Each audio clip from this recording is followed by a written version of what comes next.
Pour porter l'ensemble de ces luttes, nous avons aussi besoin de porte-parole de talent, et ça tombe bien, parce que des porte-paroles de talent, nous en avons, et même des jeunes porte-paroles de talent. Ils nous défendent toute l'année, face aux macronistes, face au Rassemblement national, à l'Assemblée, comme sur les plateaux télé. Ils sont à nos côtés, dans la rue, dans les manifestations, sur les piquets de grève. Il est coordinateur de la France Insoumise. Elle est présidente du groupe parlementaire de la France Insoumise. Manuel Bompard Et Mathilde Panot.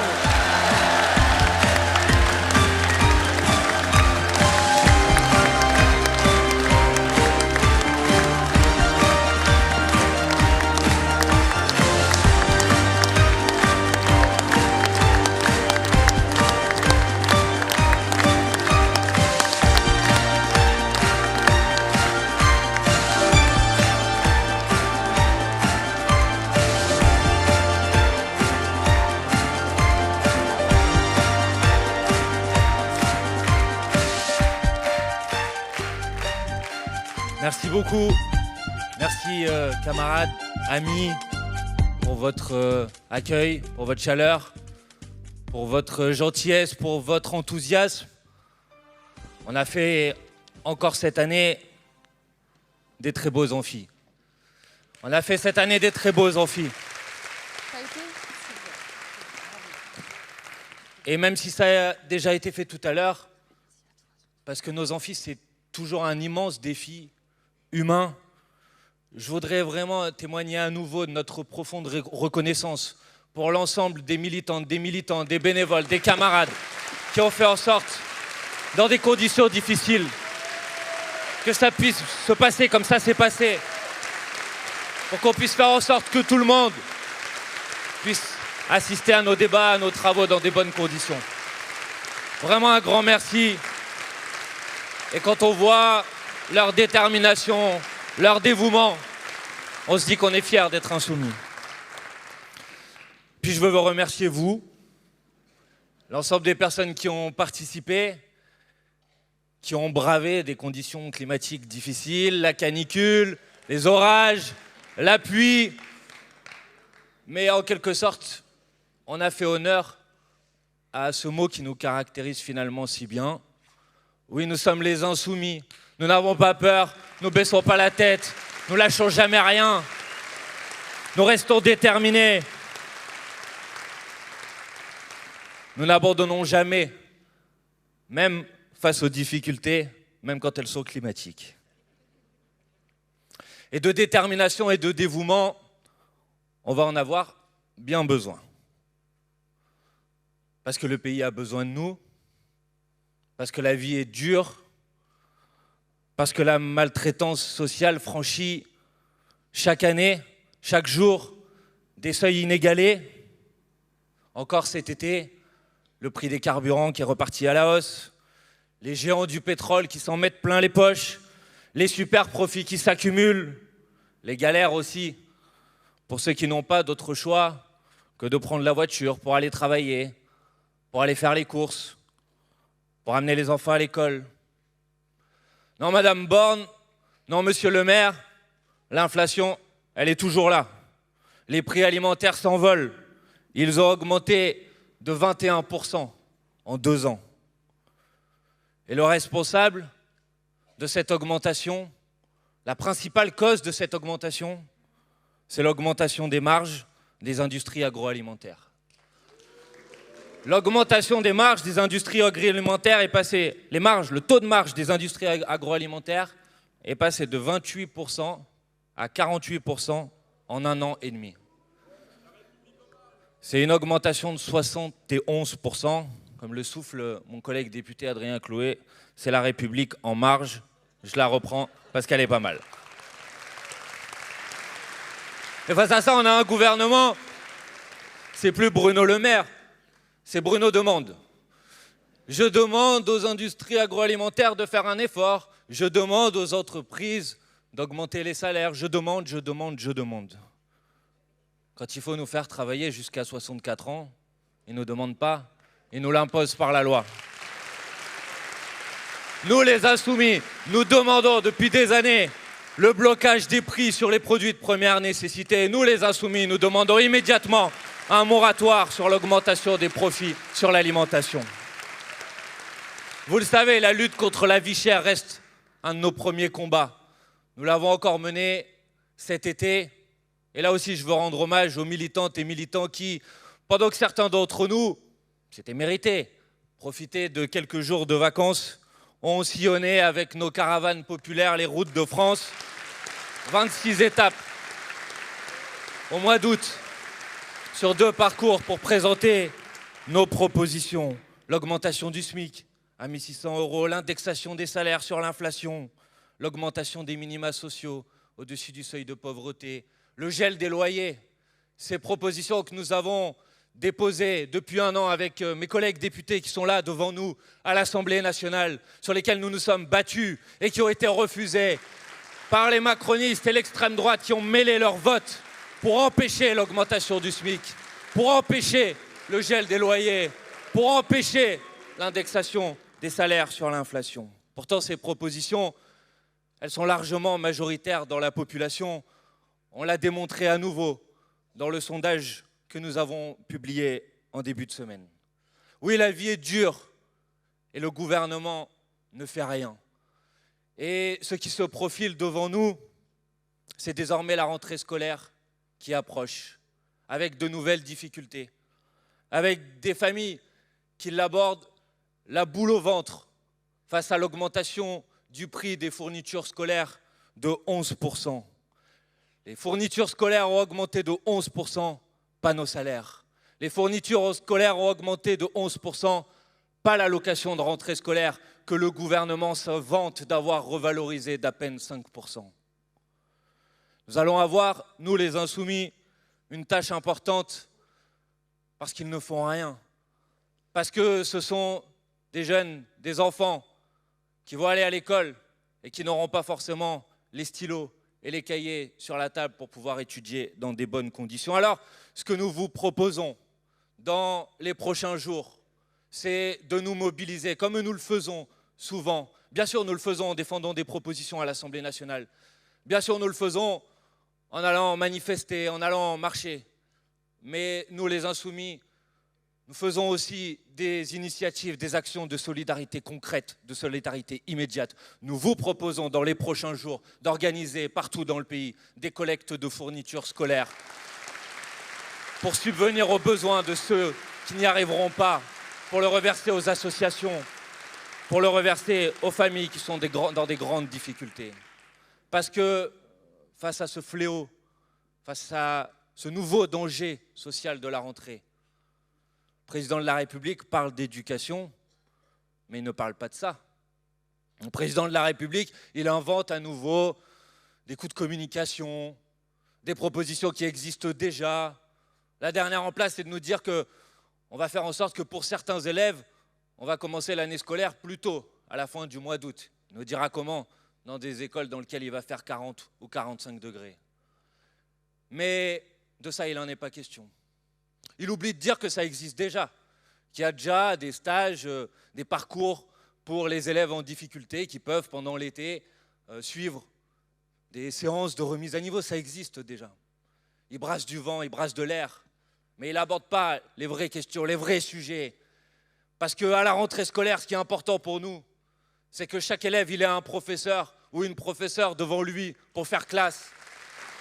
Parce que ce qui est important pour nous, c'est que chaque élève, il ait les cahiers et les stylos pour pouvoir étudier dans des bonnes conditions. Qui va aller faire classe au 20 août, alors que 8000 d'emplois d'enseignants ont été supprimés entre 2017 et 2022 dans le second degré? C'est l'équivalent de 175 collèges rayés de la carte pendant le premier quinquennat d'Emmanuel Macron. Qui va aller faire cours le 20 août, alors que cette année, 3200 postes d'enseignants n'ont pas été pourvus à l'issue des différents concours et qu'on recrute aujourd'hui des enseignants en speed dating en 30 minutes. Voilà le bilan en matière d'éducation du président de la République. Donc oui, la première des priorités, c'est de faire en sorte qu'il y ait un prof devant chaque élève, de faire en sorte que les élèves aient de quoi étudier dans des bonnes conditions, Nous demandons l'ouverture d'une liste complémentaire au concours, la titularisation des contractuels en poste dans les établissements scolaires, la création d'un corps de fonctionnaires pour les accompagnants d'élèves en situation de handicap. Et nous demandons immédiatement que la proposition que nous avons faite à l'Assemblée nationale pour mettre en place la gratuité totale de l'école avec la prise en charge des fournitures scolaires puisse enfin voir le jour. L'année dernière, le ministre de la Ville avait dit « Ah, c'est une proposition intéressante, je veux bien l'étudier ». Depuis, rien n'a bougé, il a été débarqué du gouvernement. Le coût de cette mesure, c'est 7 milliards d'euros. 7 milliards d'euros. 7 milliards d'euros, c'est 4% de la fortune supplémentaire qui a été accumulée par les 500 plus riches du pays l'année dernière. 4%. Oui, on peut consacrer 4% de l'augmentation de la fortune des 500 plus riches du pays pour faire en sorte que nos élèves puissent étudier dans des bonnes conditions. Et parce que nous, les Insoumis, nous nous battons par tous les moyens. Je veux saluer ici l'initiative de notre collègue militant, maire de Grabels, René Revol, qui a décidé d'accorder 100 € par élève de maternelle, 110 € par élève en élémentaire, afin d'aider les familles dans l'achat de fournitures et pour les sorties scolaires. La rentrée, c'est aussi la rentrée étudiante. Manès en a parlé tout à l'heure. La rentrée, c'est les difficultés sociales qui frappent le pays. Mais le gouvernement n'a qu'un mot en tête, la dette, la dette, la dette. Il faut réduire la dette. Sous l'injonction de la Commission européenne, sous l'injonction des agences de notation, il s'apprête et il nous prépare l'un des pires plans d'austérité que ce pays n'ait jamais connu. Il nous dit, oui, mais on a trop dépensé pendant la crise Covid, pendant la crise sanitaire. On a dépensé trop d'argent, maintenant il faut faire des efforts. Maintenant, il faut revenir dans les règles absurdes des 3% de l'austérité budgétaire européenne. Et parce qu'on a un peu de mémoire, nous on n'oublie pas que pendant la crise Covid, on avait prévenu, on avait dit on la connaît, vous dépensez, vous refusez d'annuler la dette Covid comme on vous le propose, vous refusez de faire en sorte que la partie de la dette contractée pendant la crise sanitaire et qui est détenue dans les banques centrales de la Banque européenne puisse être annulée, et après vous allez nous dire on a dépensé trop, maintenant c'est à vous de payer et il faut faire des sacrifices. On l'a fait avec nos partenaires européens, on a signé des tribunes internationales, on a dit attention et alerte, faites en sorte d'alléger cette dette, annulons la dette Covid détenue dans les coffres de la Banque centrale européenne. Parce que sinon, ils vont venir vous voir, comme Madame Borne, la main sur le cœur, on est obligé de faire des efforts, mais ne vous inquiétez pas, on n'augmentera pas les impôts. Mensonge. Ils ont déjà dit qu'ils voulaient doubler la franchise médicale sur les médicaments. La franchise médicale sur les médicaments, c'est la partie que vous payez sur le médicament qui n'est pas remboursée. Ils veulent la doubler. Ils veulent doubler la franchise médicale sur les médicaments, alors que l'on sait qu'il y a déjà plus de la moitié de la population, 60% de la population, qui a déjà renoncé à l'achat d'un médicament sans ordonnance. C'est plus de 75% des Français qui sont les plus pauvres de ce pays. Ce n'est pas une augmentation des impôts, ça? L'augmentation de la franchise médicale, c'est un impôt sur la santé. C'est un impôt sur la vie des plus pauvres. Voilà ce qu'ils veulent faire. Ils veulent vous faire payer la facture de leur incurie, de leur incapacité à affronter les agences de notation et d'engager les rapports de force nécessaires avec la Commission européenne au niveau national.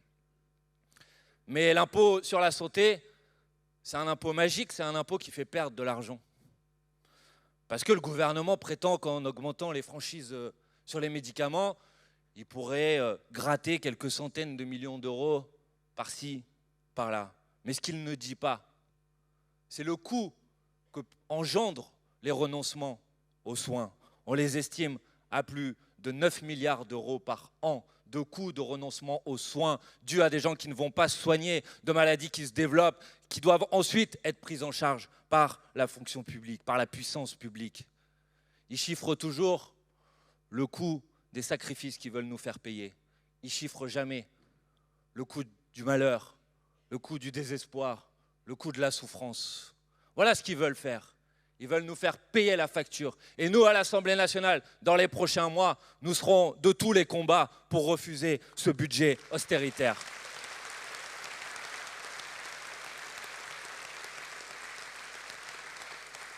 Alors, chers camarades, j'ai reçu un courrier du président de la République.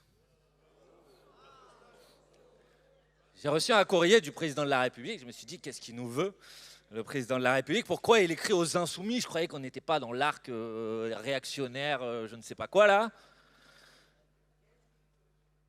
Alors, il nous propose de participer à une initiative politique d'ampleur. Ça classe, hein? Alors, je vous lis un petit passage de la lettre. Parce que c'est un peu de la science-fiction. J'avais l'impression qu'elle était écrite depuis la planète Mars. Depuis le mois d'avril 2022, fort du mandat reçu des Français, j'ai fixé un cap d'indépendance et de justice conduit et mis en œuvre par le gouvernement. Pour ce faire, nous avons su forger des compromis utiles avec des appuis constructifs venant de plusieurs groupes parlementaires de vos partis. C'est beau, non? Alors, il continue. C'est une main tendue loyalement. Loyalement. L'ambition sera de convenir de voies d'action qui pourront trouver des traductions concrètes et rapides dans les réalisations du gouvernement et des textes législatifs bâtis ensemble. Le peuple, par la voix de ses représentants, et le cas échéant, par la voix de ses représentants, hein, on l'a vu pendant la bataille des retraites, et le cas échéant, par référendum, aura le dernier mot. Alors il nous dit qu'il est prêt à envisager des référendums. Bonne idée. Il nous tend la main loyalement. Alors nous, on a une proposition loyale à lui faire. S'il veut faire un référendum, parce que nous nous sommes battus, parce que le pays n'a pas accepté cette réforme des retraites, parce qu'elle n'est pas encore entrée en vigueur, cette réforme des retraites, parce que les décrets d'application de cette réforme des retraites n'ont pas été publiés. Voici la proposition loyale que nous lui faisons. Suspendez la mise en œuvre des décrets d'application et soumettez le projet de loi sur les retraites à référendum.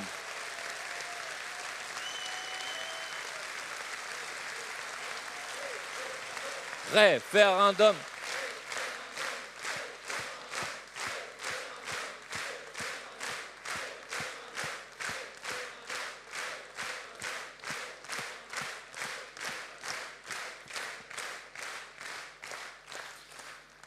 Alors, il nous demande de faire des propositions. Mais nous, on est toujours d'accord, faire des propositions sur l'école. J'ai fait quelques propositions.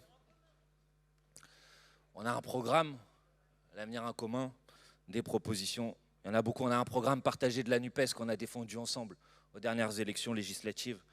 Il y a plus de 650 mesures. Il demande à ce qu'on fasse des propositions sur l'école. Il propose de discuter des institutions. Je le rappelle, notre position, elle est connue. Nous voulons en finir avec la monarchie présidentielle. Nous voulons tourner la page de la Ve République. Nous sommes les partisans de la Sixième République, d'une révolution totale de nos institutions, de la fin du 49-3, du référendum d'initiative populaire, de l'introduction de la proportionnelle pour les élections. Voilà nos propositions en matière institutionnelle. Et nous n'avons pas besoin de ces grands blablas, de ces CNR, de ces grands débats dont on connaît malheureusement déjà le résultat. Il n'y a pas de compromis possible avec un pouvoir qui brutalise son peuple. Il n'y a pas de compromis possible avec un pouvoir qui criminalise ses opposants, comme ça a été décrit avant moi sur cette scène. L'heure pour nous, elle est à la lutte. L'heure pour nous, elle est à l'action. Action de solidarité, j'en ai parlé tout à l'heure. Action dans la rue, dès le 23 septembre pour toutes les justices. Action à l'Assemblée nationale contre le budget austéritaire à venir. Action partout où c'est possible, sans répit, sans pause, pour faire grandir l'avenir en commun. En vérité, cette initiative politique d'ampleur, elle aurait pu au moins faire l'effort d'essayer de trouver un nom. C'est le dernier soubresaut d'une Macronie à bout de souffle. Vous le voyez encore sous vos yeux aujourd'hui. Elle se fissure. Les ambitions s'aiguisent. Madame Borne marque à la culotte le ministre de l'Intérieur. Elle dirige plus le gouvernement, elle en est devenue la surveillante générale. Darmanin s'avance. Nicolas Sarkozy est le nouveau président de son comité de soutien. Il a révélé son ambition cachée. C'était hier dans la presse. Il faut rassembler de Macron à Zemmour. Voilà la réalité de ce qui se passe sous nos yeux. C'est l'extrême droitisation du pays qui s'avance. Face à cela, vous le savez, nous avons une lourde responsabilité. Nous avons une stratégie. Notre stratégie, c'est l'union populaire. C'est le rassemblement de toutes celles et ceux qui veulent construire une alternative sociale, écologique, démocratique, sur une ligne de rupture. Rupture avec le capitalisme, rupture avec le productivisme. Non, populaire, c'est ça.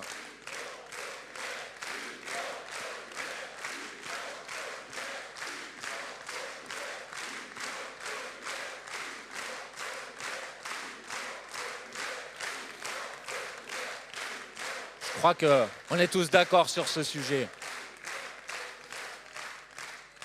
Cette proposition politique de rupture l'année dernière, nous l'avons portée à plus de 22% des suffrages autour de la candidature de Jean-Luc Mélenchon. Dans la foulée, nous avons constitué la NUPES. Elle a ouvert l'espoir dès les élections législatives de tourner la page des macronistes. Elle nous a permis de finir en tête du premier tour des élections législatives, d'élire 151 députés à l'Assemblée nationale. C'est parce que nous avons réussi à faire élire ces 151 députés à l'Assemblée nationale que le président de la République ne dispose pas aujourd'hui de majorité absolue à l'Assemblée nationale pour faire passer sa politique.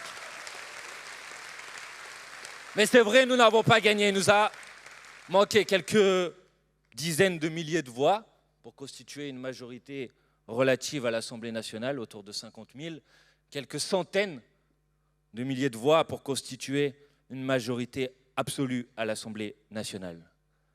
La NUPES peut gagner. Ça ne s'est pas joué à grand-chose. Ça s'est joué à peu. Il faut continuer à se battre.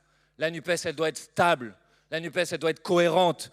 La NUPES, elle doit être lisible pour montrer au pays qu'on n'est pas condamné à subir encore pendant des années et des années le macronisme.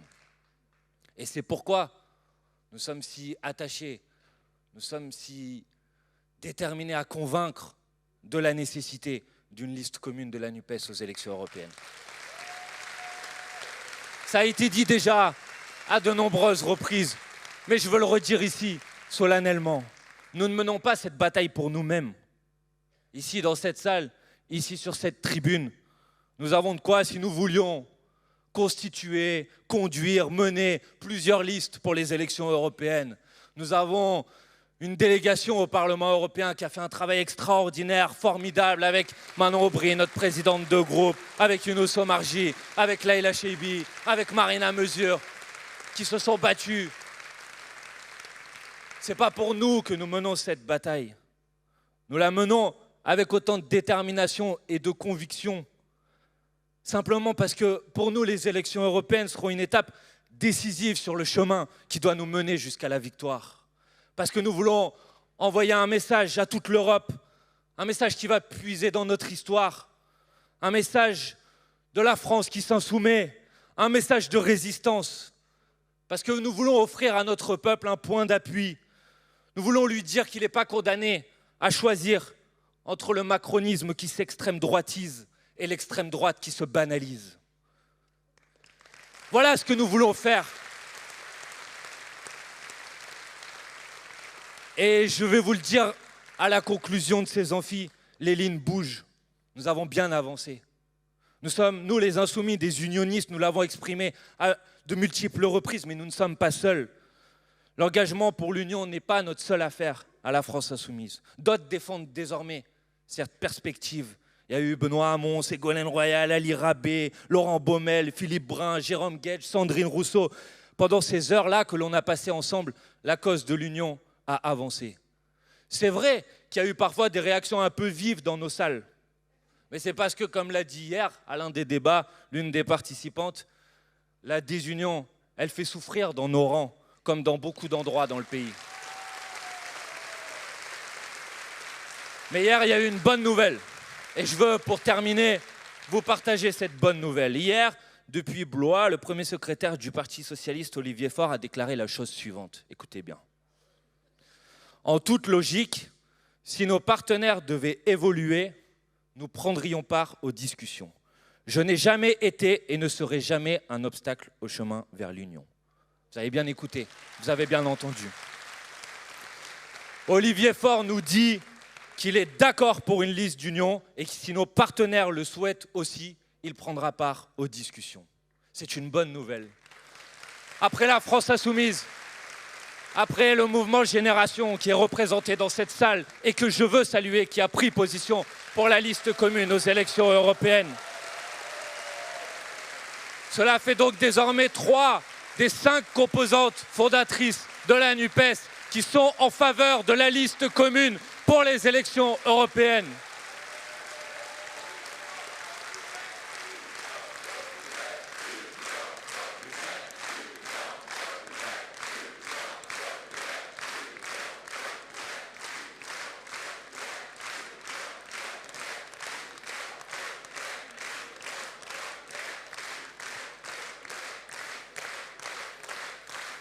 Camarades, nous pouvons y arriver.